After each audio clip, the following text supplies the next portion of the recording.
the fire that sort of flames the Inferno all started from a little spark of passion from that one game that your mum bought you when you were 8 years old, and then suddenly here we are. And speaking of here we are, we're going straight into it with Hobhunks. What's going on, Matt? Why are you playing Palu? What's going on? Yeah, Matt again. Matt's had a few characters. He went for Inkling for a long while. We've seen Cloud, we've seen Cassia. It does not surprise me that Palutena is amongst that sort of. It feels like a very good secondary, tertiary for a lot of players that are, quote unquote, those fungies players. If you're playing like Inkling or Cloud, you've probably got a decent Palu. But I rate it. All right, let's see. As we said, Matt, the brief background of this is that Matt's not played the game for a while, but high peaks.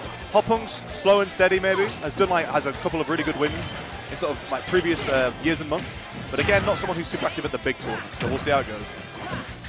Yeah, we can see at the moment Hobhunks with just a bit, pretty strong lead at the moment. It is going to be reliant on getting those kill confirmed, see if we can get anything. The up air not quite working out just yet. And I'm loving these singular side Bs from Hobhunks, waiting for something from Matt, and then even if you don't quite get the reaction on it, it's still data for a little bit later on. Yeah, he's scouting. I think that's the classic thing with Sora, especially if you're not as familiar as fighting Sora. It's like, okay, can I escape this? Is this true? We've got to find out. Yeah, Matt doing well to stay alive here. 170. Refuses to die. Okay. There we go. Nice little trade there to get that first stock. And again, Palutena is another similar character where outside of those ledge traps, you do end up relying on those sort of raw hits to get those confirms, and we're just seeing Matt chase all the way to the left-hand side of the stage, but a lovely little reversal there to just keep it flowing, and this lead is beginning to sort of spiral a little bit out of control. Yeah, Hobhunks playing quite aggressively, I've got to say, for the sort of typical Sora playstyle.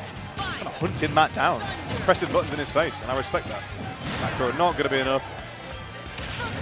So some suspect the eye, but Hobhunks living, and edge guarding Sora can be difficult, but Matt opting for the ledge trap, which I think makes sense, both matchup and character-wise. But as you say, yeah, this is a lead that's becoming a little bit too difficult. Come back on.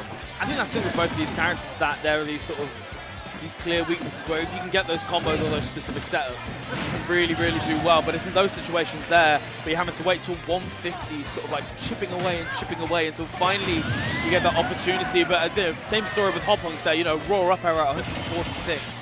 And 2 clean stocks. However, Hobhunks very much in the lead. Yeah, Hobhunks started off well, carrying on in a similar vein, but Matt's figuring out, as we say, if we're going to keep going with this idea that Matt doesn't play this game anymore, you just need, you need a game to get back up to speed. I've not been seeing any friendlies, that's all I'm saying. This may be the first time he's picked up the controller, if we're being real, but let's see. In the meantime, I feel like, yeah, Hobhunks, there's an aggression. It's kind of like just close the gap space-wise and then just go and just press buttons. Try and play around Matt's shield. It's working well. It's working extremely well. And yeah, as we say, Matt, if it has been quite a long time, that is the beauty of the 3 out of 5 format being all the way through, is that you get that little bit of extra time just to warm back up to the game. You never know, we might see a character switch, but certainly at the moment, yeah, Hobhunks keeping, a slightly aggressive pace, but also not sort of pressing his advantage too far, getting his 1-2 hits, and then just more than happy to retreat back to a neutral position. However, right on the board. Interesting, yeah. There was a few times where Matt was actually trying to whip punish Hobhunks with a few moves, but again, just catching Hobhunks, being able to get back into shield quicker than Matt thought. Just like these small margins, and they can add up, but I think that shouldn't be finishing it yet. And Matt, there's a crowd here that's for Matt. Yeah. But there's also a crowd, I gotta say, I mean, we built this in kind of like a low stakes thing, but 2 guys having a fun time playing this all game, and the crowd. Yeah, I love the fact that this is one of the biggest crowds that I've seen, certainly for a round, winners round 2 at the pool. Yeah. There's a full group of 30 people, as you can clearly see, and just to, just supporting their mates, it's oh, they're on stream. Oh, and here we go, the Clouds are, here we go. Yeah, we go. We got some fans for that, yeah. I mean, the Cloud makes sense. This is kind of Matt's tried and true, I'd say. It's this and the Cassia have been what's done work for him in the past, but yeah, we'll see. I mean, Matt's here to lock in. I didn't know why the Palu would come out, to be honest, but it was doing all right. Maybe it just went last stock. Let's see. Yeah, I think maybe Matt just decided, you know what, I'm just going to go for that extra comfort pick. It's right, time to go back to the old faithful. Oh! And we can see why he had so much faith in there. With moves like that, Cloud touch, sensational. It was what's the scene from SpongeBob where they open up the butterfly? All reliable, but I mean, Matt was swinging that sword. the finishing touch, that's confidence. Matt's still coming. Oh, God. Ooh, Matt in the play cam went, ooh. He liked that.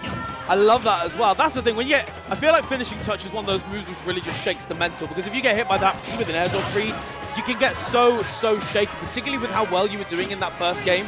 So for Hobhunks just to have that, you know, clean one hit into the forward smash, just to even it back up again. Hobhunks just keeping that mental nice and stable. Yeah, I agree with that. I think there could be moments that it can be easy to be tilted fighting Cloud. It's like, why am I getting back here? Why am I getting finishing touch? But yeah, Hobhunks, he's kind of just playing, I'd say, a pretty like straightforward, simple neutral, like just trying to fish for a combo starter, like not push too aggressively, but kind of keep a distance that works well in Sora versus Cloud. So we'll see. Yeah, we can see Hobhunks, again, just getting these sort of like 1 or 2 hits, and then really good at chasing around these platforms as well. It's been something that has caught Matt out quite a few times already, where instead of these sort of like long extended combos that we see in these really optimized Soras, we just see a lot of, you know, Hobhunks getting like the one hit just to tilt it out of neutral, and then extends it more with a reaction rather than trying to go for these super optimized long strings. However, up B out of shield at that percent, definitely going to seal your fate, and Hobhunks with a fragile lead.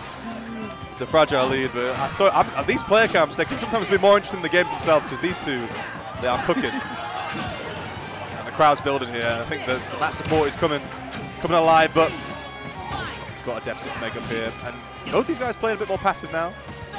Matt's trying to figure out, how do I get in? Okay, just going to go raw dash attack. Went for it. I love it. I love just the raw aggression to just be like, this might work. Screw it. Because, you know, Hobhunks been going for a lot of those short hops, right? And that's the thing. Sometimes you do try and catch Sora just beforehand, but even then, these few stray hits have added up to 73%. However, limit available. A cheeky little teabag just to, again, try and get into Hobhunks' head. However, he is just, again, steadfast, stable, smooth sailing. Yeah, Matt just trying to find a gap. It can feel a little bit difficult to find like a moment where you can actually whip punish Sora, because you can space the moves in a way that makes them so safe, but that's what's making Hobhunks live for so long here. Oh, and again, like the up smash is like most characters, I can punish this, not Sora.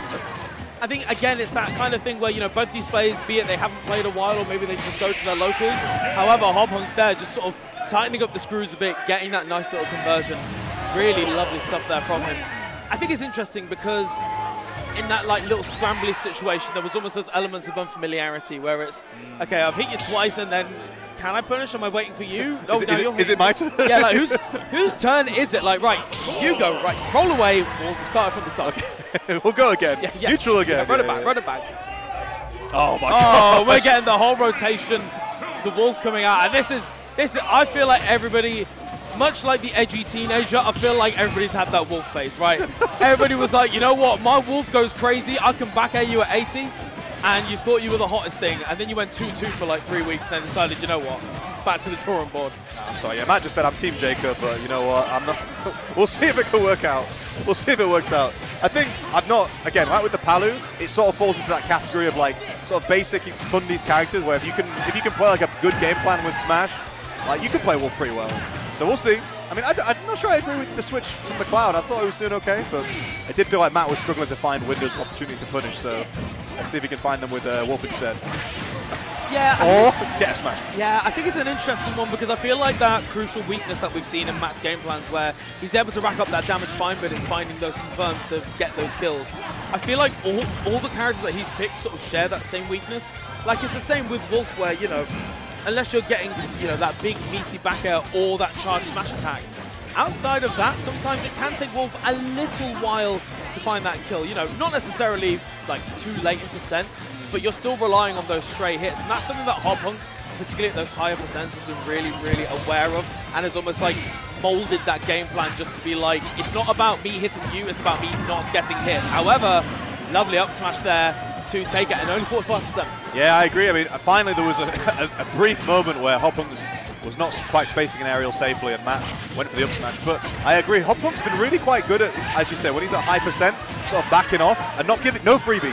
Basically, no freebies from Matt. But that's good damage though from Matt. The Wolf's here. I was going to say, that was a really lovely little string there from Matt, and yeah, maybe the full hop might have been able to do it. However, Hobhunks, and the tip of the cloud there being sent straight to the skies. Matt on his final stock in the winner's side, and again, Hobhunks just steadfast, ready to keep it going, and he knows the game plan, and it is do not get hit. The floor is lava.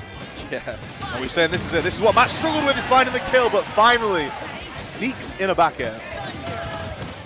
Here we go, even percent. I'll tell you what, the Wolf, you know, the haters might be wrong. Let's see. Oh, but then, oh gosh, the combo away, it's tricky. Yeah, particularly that's the thing with like going straight from Clamp to Wolf, where they have that sort of like, they're both very, very comboable characters, and I felt like Hobhunks was really getting into the groove of getting those slightly more extended strings, and I feel like going to Wolf is like, oh, well, I'm not exactly redeeming the issue here. And we can see, however, though, Matt just keeping it very, very clean at the moment, that wonderful spacing just to punish with the forward smash, and again, another up smash. Hobhunks just pushing that aggression a little bit more and catching the shield drop there, but certainly it is getting very, very close, calling the jump out, but again, Hobhunks not quite being there. Has to land, what's the punish? Trying to bait out a shield, but yeah, this is what we've said Matt's had a little bit of trouble with. Managed to secure the first 2 stocks. But this is the big one. This is the difference between going game 4 or going losers. And Hobhunks is happy just to chill. 5 projectiles, it's even. Ledge trap situation now. Oh, goes over the top in there. I think the platform actually interrupted the soft nair there. Yeah, and we just see the projectile-based game plan coming out from Hobhunks. He really doesn't want to let anything go, and even with the whiff there, just going for that up smash, and Hobhunks with a little 3-0. These yells. He's a showman. He's a showman. Beautiful. It was a slightly unfortunate moment at the end there. I think Matt sort of just got stuck on the platform. I think he rolled in. I think maybe trying to tech or maybe trying to like air dodge or something, but in the end it put them in a lot of lag, and Hobhunks said thank you very much. This is the key to my heart. It also will kill you.